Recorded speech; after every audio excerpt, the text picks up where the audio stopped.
What is going on, guys? DBG here, and in this video we are going to be talking about the top 10 centers in NBA 2K21 MyTEAM. So before we get on to it, if you guys are new to the channel, subscribe. We're trying to 235,000 subscribers by the end of March, and we are going to be somewhat closer to getting it. So again, huge thank you guys for all the support recently. And yeah, now we're going to get on to it. So, some honorable mentions. And these are good cards. It all depends on your playstyle, but these are all good cards. My honorable mentions. Shaquille O'Neal. This dude here, I'm telling you, man. I'm telling you. Shaq he can ball. Especially on next gen. He can be a dominant force. He just does not shoot the ball. And then, another honorable mention. Bill Russell is an honorable mention. And Kevin McHale is on the list. I just completely forgot him. So we've got a different number 11, which is Yao Ming. Kevin McHale was initially on the list. I'm trying to think where I'm going to put him. Okay, yeah, I'm good. I'm good with that. Then we have got Bill Walton, obviously sucks. Bob McAdoo is an honorable mention. He's a beast. Jack Sikma is an honorable mention. And other than that, though, the one player, again, the unstoppable force that is Yao Ming. He belongs on the list. No question about it. Yao Ming belongs on somewhere in this because the guy's unstoppable. Like, he's got that post hook, and you can't stop his post hooks. You really can't. Like, he's like, imagine the 7-6 or 7-3 post guys on Park on steroids. Like, that's basically what this Yao Ming is. Is he fast? No. I'm shocked nobody ran him at 250.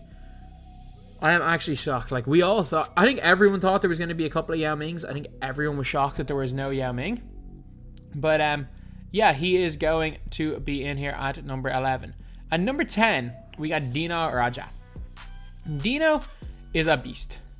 Dino is an absolute beast, lads.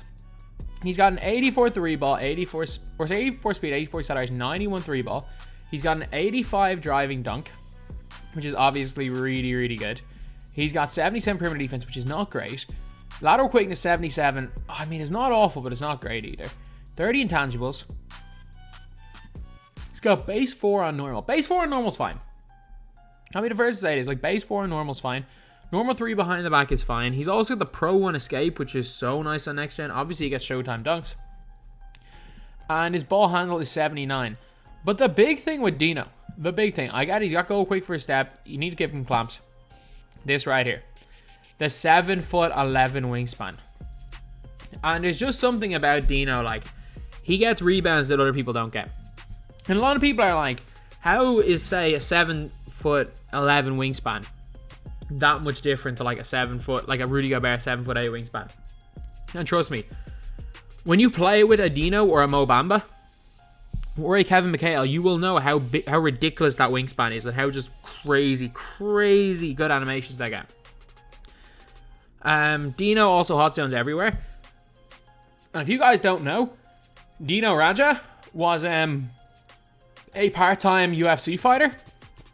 So anytime someone comes into the rim, he will tackle them to the ground like he's about to go for the TKO. That is obviously a terrible joke. But Dino Raja, basically, I don't know what it is with him. Apparently his like hard foul tendency is like 0. It's 5. But I've never, like, again, he's been called for like 3 flagrants for me. He clotheslines people when they go to the basket. It is hilarious. But he's number 10 on this list. At number 9, we got Kristaps. Kristaps is a different type of player, and he doesn't move like Dino moves. He's got half range, but you know what? Half range on a big man doesn't matter that much. I'll be first say it. Half range matters on a point guard. It's so, depending on your offense, half range matters on a wing, depending on what you need your wing to do. You can get away with gold range on a cone, and you can get away with bronze or silver range on a big man. But 93 3 ball, good speed and acceleration, not great lateral quickness. You have to give him clamps. Just his overall game, he's very, very comparable to a Dino. Like, he's got 2,770 total stats.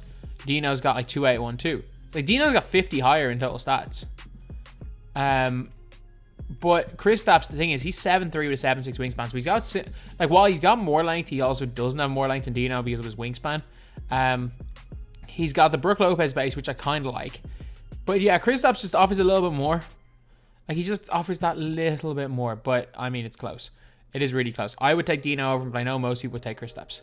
At number 8, we got Pink Diamond DeMarcus Cousins. So DeMarcus Cousins is a just really, really nice player. I think his overall, like, if he had a better release, we would be looking at one of the top 4 or 5 centers in the game. Set shot 8, I mean, I don't mind it. Most people hate it. His dribble sigs are iffy. Behind the back 3 is fine, but the normal one escape is terrible. He's got set shot 8, which is alright. It's like Yao Ming release. But if you're looking at this card, he's got 87 3 ball, 85 speed, 85 acceleration, 87 lateral quickness. He's also got half clamps, goal clamps, half intimidator, half interceptor, goal quick for his step. He's got 83 ball handle, has got gold range extender, half catch and shoot, half corner specialist. Like, he's a perfect card. Like, this card's barely worse stats wise than AD. 6'10, I think he was 6'11 last year, but he has a 7'5 wingspan. Like, if this card had a better release, we could be looking at like another AD type card. We really could. And I'm telling you, this card here, he's so underrated. He is so underrated. Like, I still think he's one of the better centers in the game. Like, if at any stage he drops to like 30k MT, I mean, I might picking him up straight away, because I'm not going to say he's an endgame level center, because he's really not. He's a guy that'll be able to compete in endgame. Like, there's difference. Like, for example, Malik Sealy. Malik Sealy's not an endgame wing, but he's a guy that I can guarantee you will be able to compete at the very end of the year. Then we got Kevin McHale, and this is a tough one. I was not sure who to put in here at number 7, Kevin McHale or Karl Malone. Oh, I think I'm going to go, actually no, I'm going to go 7. I'm going to put Kevin McHale ahead of Karl Malone. Karl Malone's a beast, man. Half showtime, gold range, half quick first step, gold clamps. Look at these stats, 86 lateral quickness, 95 driving dunk. He can handle it. He's got an insane 3 ball. He's got Karl Malone release, which is like a way better version of Brook Lopez release. Normal 2 behind the back, which is really nice. Obviously got all the showtime dunks. Normal 2 escapes, not the greatest. But like Karl Malone, again, I will not use Karl Malone in game. Like, there's 13 reasons why I won't use Karl Malone. Like, but I can't. Like, this is a tip video to talk about the best players at their positions. But like, I'm telling you, this guy is so nice. If you are on a budget, Karl Malone's a great player to pick up. Although I don't think he's that much better than Dino. And if you have Kevin McHale, I do think Kevin McHale's a bit better. Kevin McHale's dribble sigs, his release, Trae Young base on normal, I don't think is as good as Karl Malone on quick. I'm going to say that. Pro 1 escape on next gen is what separates this guy. Kevin McHale's better on next gen than current gen. Look at those defensive hot badges. He has so many good defensive badges on Hall of Fame.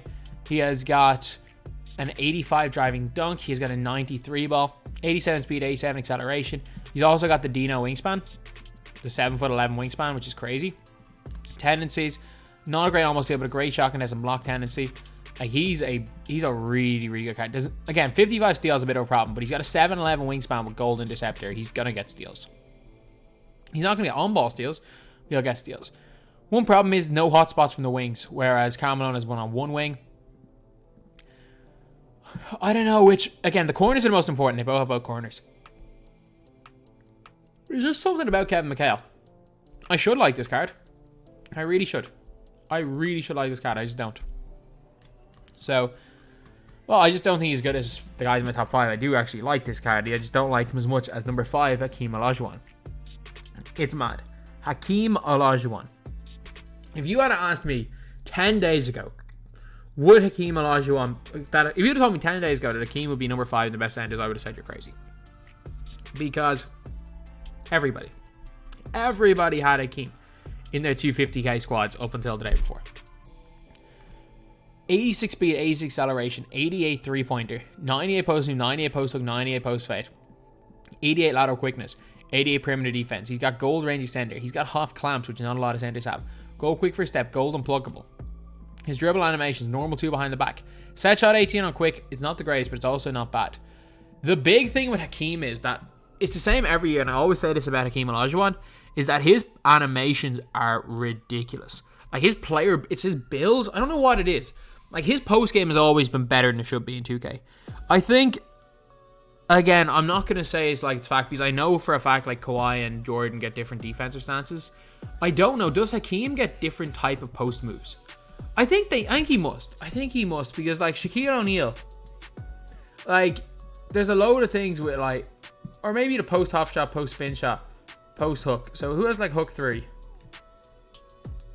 Okay, this seems to be the one that like most people have. So, like there's obviously like post hook and post fades that other people have. Like there are certain animations that I just feel like Hakeem gets that other people don't. I think he's a bully inside.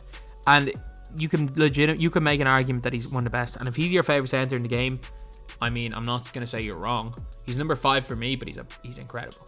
His wingspan leaves a little bit to be desired. Although there are 2 other players in this list that have literally the same height and wingspan. I think later on in the year there's gonna be better cards. I just think there's a couple of guys that are just that little bit more versatile. But man, he's a bully. He is a bully. Like if you're an interior scorer, Hakeem Olajuwon is way, way better than the next guy on this list. And number 4, we got Moses. Moses is a way better shooter. Even though if you're looking at their 3-ball rating, Hakeem is actually higher. Nah, Moses, Eddie Jones release on quick. Moses won't dribble at all. But I'm telling you, man. You guys saw it in 250. How many people were just greening with Moses. But in the this is a weird one. Like, a lot of people were winning in the Moses versus AD matchup, although I think Anthony Davis is better than Moses. But yet, Hakeem Olajuwon versus Moses Malone matchup, most people were getting the better with Hakeem. Like with these guys, it depends on playstyle. You got to give Moses range, obviously. But he's got half quick first step, half clamps. He's only 6'10", but he's got half showtime as well. Good ball handle rating, but you shouldn't dribble with him. 87 lateral, 94 block, but it's just the jump shot. It is the actual, like it's the jump shot. His upper is fantastic. I can release 8 uppers. Mark Price, Mitch Richmond upper is always incredible in game. Like a Cooper, he's one of the best uppers in the game. He's elite. He is absolutely elite. But it all depends. Like again, do you want more shooting or do you want more of an interior presence between him and Hakeem Olajuwon? I think they're very, very comparable, except I think that Moses Malone is a better shooter and Hakeem's a better inside presence, and I just went for a shooter over him in this scenario. Number 3, Nikola Jokic. It doesn't matter what version of Jokic, they're the exact same. Jokic, hot zones everywhere outside of 3, 24 half badges. 93 speed, 93 acceleration, half range. Good speed boost, gold clamps, or half intimidator. Just look at these badges. His release, I like it. Some people don't, I do. Set shot 14 on quick. If you like, I'm trying to think who else. Bonga has set shot 14 on quick, if I'm not mistaken.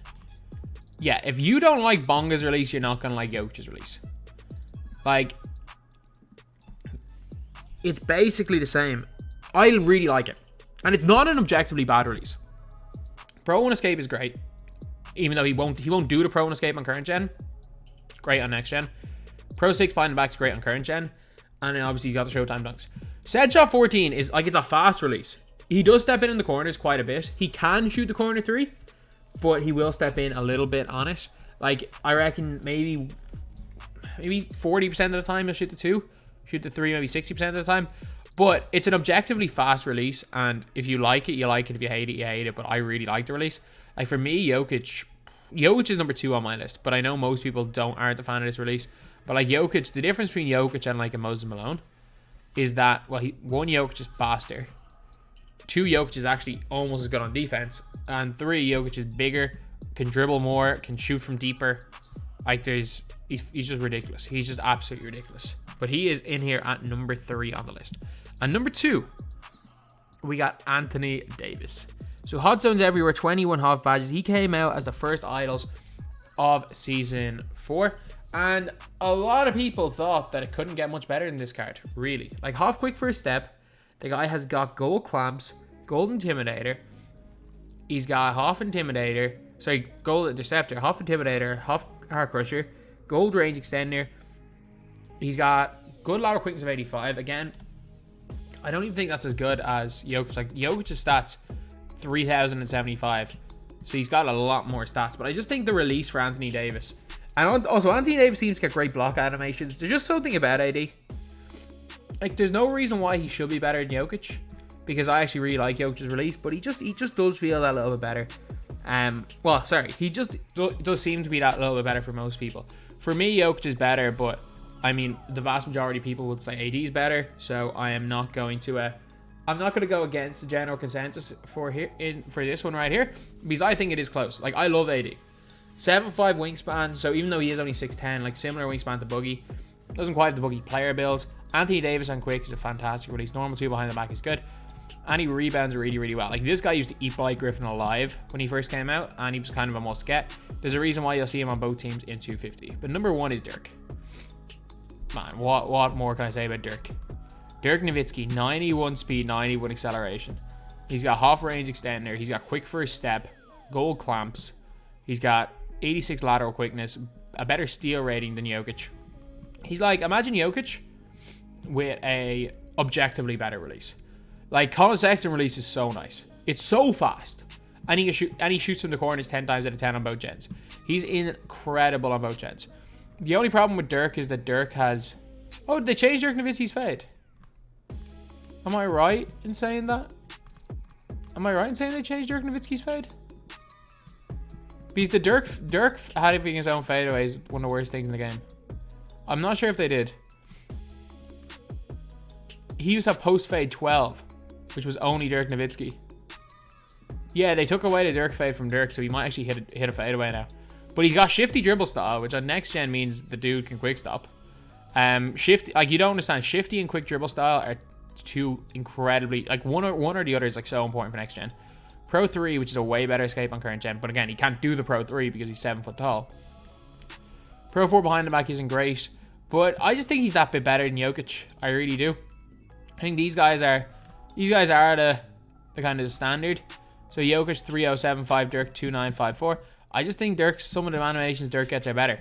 But in my opinion, if you think any of these 3, heck, any of these 5, the gap between Kevin McHale and Hakeem Olajuwon is bigger than the gap between Hakeem Olajuwon and Dirk Nowitzki. Like, if you want a point center, it's Jokic or Dirk. These are the 2 best point centers in the game. If you want an interior player, it's Hakeem. If you want a pick and pop shooter, it's probably either Malone, AD, or Dirk. Karl Malone's kind of the best of the rest. Boogie's a bit of a point center. Dino's a point center. But yeah, honestly, any of these guys you are completely fine with. So, recap. Number 10, Dino Raja. Number 9, Kristaps. Number 8, DeMarcus Cousins. Number 7, Karl Malone. Number 6, Kevin McHale. Number 5, Hakeem Olajuwon. Number 4, Moses Malone. Number 3, Jokic. Number 2, Anthony Davis. And number 1, Dirk Nowitzki. So yeah, that is pretty much it, lads. That is the video. Thank you guys for watching. Please like, comment, and subscribe.